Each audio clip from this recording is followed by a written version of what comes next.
Hi, my name is Zach, and I'm with Robert's Nursery. I'm here today with my coworker, Laura, and we're here to talk to you about Japanese beetles and why they are such a large problem in the landscape and out in the yard. also known as the most fun thing ever.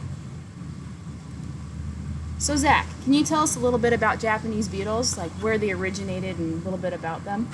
Japanese beetles first came to the country in the early 1900s, and they've been here for quite a while, but they come and go in large swarms throughout the country.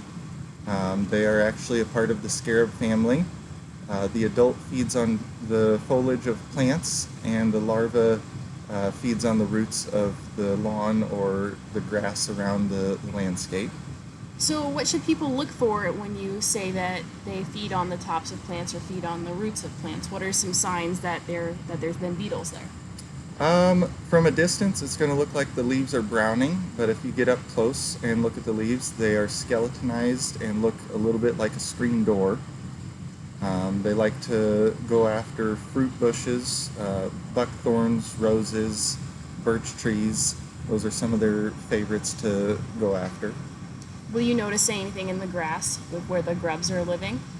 As far as damage on the lawn, you'll notice that the grass pulls up pretty easy and doesn't have a solid root system. You might actually see some browning and patchy spots throughout the yard.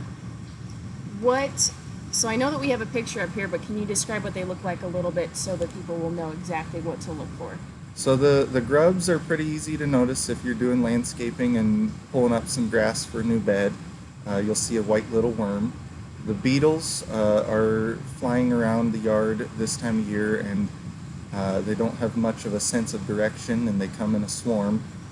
They're kind of a brown and green iridescent bug about the size of a dime. As far as the adults are concerned, I've heard of people using row covers. Can you describe a little bit of what a person would do if you want to go that route? Row covers would be good for vegetable gardens and trying to keep the bugs off of your plants. But if any get trapped underneath, they will continue to feed under there. So having some other options for taking care of them is a good idea. So another option that I've heard of before is to use a bucket of soapy water. What are your thoughts on that? This is effective for small populations and on single plants that you're trying to remove just what you see at the moment. It's not really a long-term effective option. You'd have to be out there 24 hours a day for a few weeks in a row to really make this an effective option. And that would be just pick them off and put them in the water, right? Correct. You could just pick them off and spike them at the ground. I mean, really. Yeah. So what are some other options then, like this beetle bagger? What do you think about that?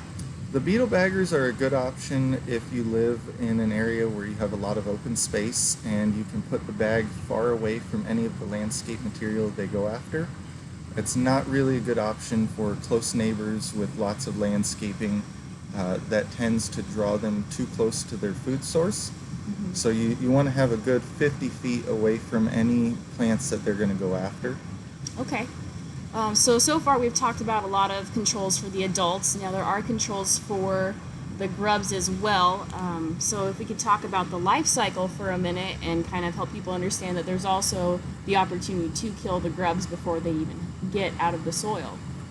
Correct. So now is actually the time to treat for the grubs. You want to get the young larvae before they have a chance to mature and go through their dormant period in the winter. They quickly mature in the spring and come up and feed on the lawn and then mature into the beetles. So preventative maintenance is the best way to go. Okay. Once they've become beetles, the best thing to do is to spray on a regular basis every 7 to 10 days to knock down the population and keep them under control. Okay. Any recommended sprays that you think work the best and maybe times of the day when people should be spraying them? We like to use a product from Bonide called 8. This is kind of an all-purpose insecticide. You hook it up to a hose. You can spray down your trees and shrubs to kill the beetles. Usually it's better in a cooler time of the day, so that way you don't have the heat and the chemical burning on the leaves. Okay. Any other final notes you want to give people about Japanese beetles other than they're just absolutely awful? They are a big problem right now. History shows that they will come and go in waves, so hopefully we are at the tail end of a heavy cycle. But it's always good to have some products in the garden shed and be prepared to take care of them on a heavy year. Well, thanks for all the information, Zach. Yeah. See you guys later.